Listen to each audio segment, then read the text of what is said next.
All right, so this is turning out to be one of the more cataclysmic days at 49ers HQ in recent history. To get you caught up, Trey Lance did not practice today.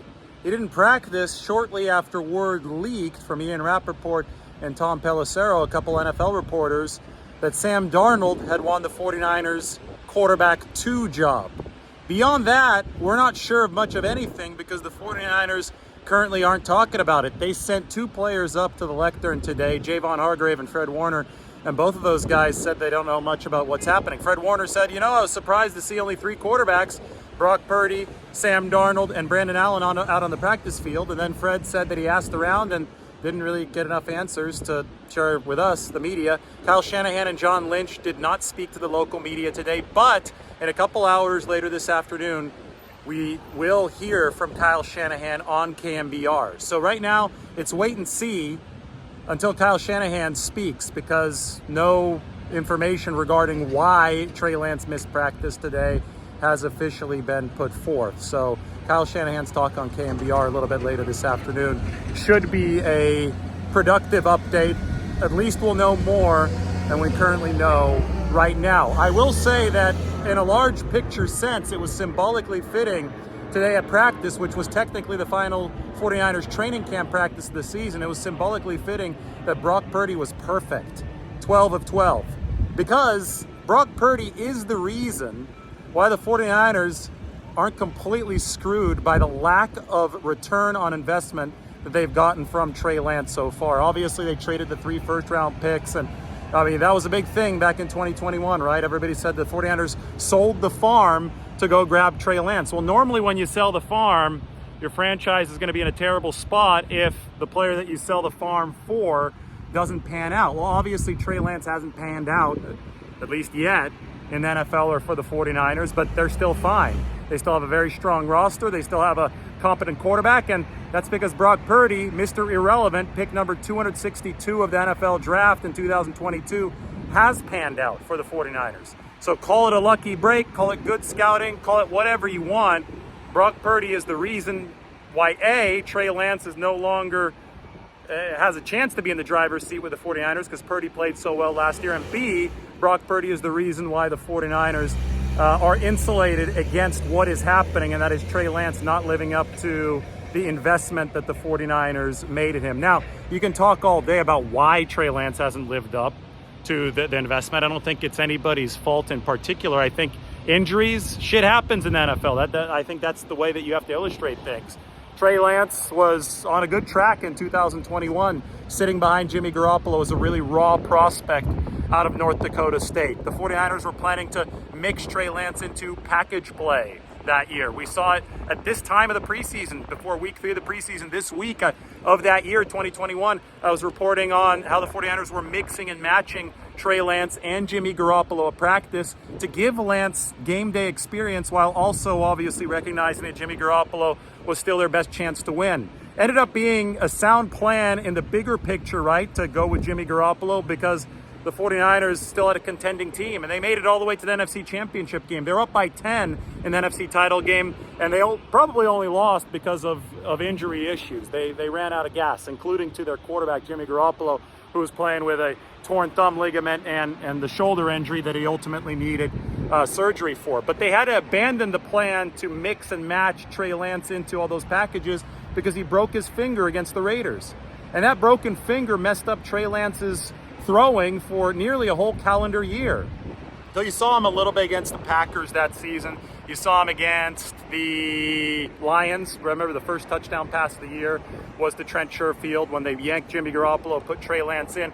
But outside of those 2 opportunities to relieve Jimmy Garoppolo during a game, we didn't see that plan put into motion, and it ended up being because of the finger injury. We found out much later that finger injury messed Trey Lance up much more than the 49ers initially indicated. He got 2 starts when Garoppolo was hurt that year. Neither were particularly impressive as far as throwing the football went. The Houston one was better than the Arizona one. But for all intents and purposes, Trey Lance's development hit its first snag in 2021 with that finger injury. Then the 49ers wanted to, capitalize on their investment in 2022 because the grand plan was always for Trey Lance to take over in 2022.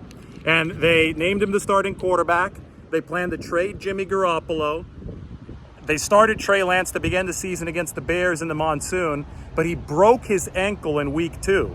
So you had one snag in 2021 with the finger injury, then you had the second major snag in 2022 with the ankle injury. And it was during the recovery from the ankle injury for Trey Lance, that's when Brock Purdy emerged. And Brock Purdy's obviously better than Trey Lance, so the 49ers shifted their attention to Brock Purdy, as any NFL team would do. You have to react and act based on what's happening now, not based on the investment that you made in the past. You can't subscribe to sunk cost fallacy. Now, the 49ers wanted to insulate their quarterback room even more this offseason based on the nightmare that they went through in Philadelphia last year, and also based on the fact that the only reason they made it through the 2022 season, Lance's ankle injury, Jimmy Garoppolo's foot fracture, and then to the NFC Championship game, the only reason they made it through those things to the NFC Championship game is because they had plenty of quarterback depth.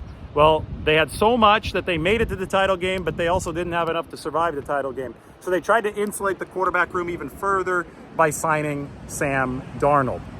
He's obviously a polarizing figure. I say that the 49ers are the most interesting team in the league to cover because they've got 2 number 3 overall draft picks at the quarterback position in Trey Lance and Sam Darnold. They obviously believe that Sam Darnold's struggles in the past with both the Jets and the Panthers can be ameliorated with the 49ers with a change of scenery. And I think so far the 49ers have evidence that they've been correct in that thinking. Sam Darnold has taken care of the football so far in training camp and in the preseason. He's thrown 3 picks between training camp and the preseason, and 2 of those have bounced off his own receivers. So he's by far thrown the fewest picks out of any 49ers quarterback. That obviously was Darnold's biggest problem with the Jets and the Panthers. He seemed to have fixed that issue, or at least taken big steps toward fixing it in the 6 games last year with Carolina, because his interception rate was better than league average for the first time in his career. And Kyle Shanahan and John Lynch certainly noticed that. That's why they signed Sam Darnold, because they thought that they could put him into the 49ers system. I mean, Steve Young's a great example of a quarterback who sucked before with Tampa Bay, but was a lot better in Bill Walsh's system, right, when he was developed within the context of that system. Shanahan and Lynch thought that they could improve Sam Darnold within the structure of their system. It's not saying that they think he's going to be Steve Young or a Hall of Famer, but they think that he could be a more competent quarterback, competent enough to be the QB2 for the 49ers within the structure of their system and Kyle's play calling. And guess what? With this determination that Sam Darnold's going to be QB2 and Trey Lance is going to be QB3, with Darnold winning the QB2 battle over Lance, well, the 49ers have enough information now to confidently proclaim, and I mean, they haven't talked about it officially yet, but I think that it's been obvious to those of us who have been watching practice in these games. 49ers can confidently proclaim that Sam Darnold does indeed offer them the higher floor than Trey Lance, which is the more important criterion for QB2. You're not looking as much at ceiling at QB2, you're looking at floor. Plus, I mean, Sam Darnold's got a ceiling too. Sam Darnold is a former number 3 overall pick, just like Trey Lance, so it's not like he's devoid of ceiling. It's all about how a quarterback fits with a play caller in a system, and obviously Brock Purdy fits the best, Sam Darnold fits the second best, and then maybe Brandon Allen fits the third best. Brandon Allen, the veteran the 49ers signed, gives the 49ers even more optionality so they can potentially trade Trey Lance. That is not off the table. It's never been off the table, but now that the 49ers have option power to fill up all 3 quarterback spots without Trey Lance, I think it's definitely a possibility. If they do trade Trey, the 49ers can save over $5 million this year on the cap. If they cut him, well, then they're actually a trade wouldn't save the 49ers as much. I misspoke there because they've already paid Trey Lance $2.8 million in roster bonus this year. A trade would only save him about $1 million this year. If they cut Trey Lance, though, they would lose $5 million. It'd be $5 million more expensive to cut him than to keep him. So the 49ers would obviously want to trade Trey Lance. I believe that any potential offers from other teams might be very, very disparate. I think some teams might value him more. Some teams might not value Trey Lance at all. Perhaps an illustration of how mercurial Trey Lance's play is, because he's so raw at this stage of his career. So the 49ers can decide to keep him, but if Trey Lance wants out, who knows what Trey Lance wants because nobody's talking right now. We should find out a little bit more this afternoon. But the 49ers have always striven to have as much option power as possible. They currently do have some option power because they have Brandon Allen on the team, Sam Darnold's their QB2, and Brock Purdy's their QB1. We're going to find a whole lot more out in a couple hours when Shanahan comes on KMBR. So let's make sure that we tune into that, and let's let this situation continue to unfold organically. It's what we said would happen this offseason, and I feel that it is indeed unfolding organically. Wild times at the 49ers facility. We'll talk to everybody soon.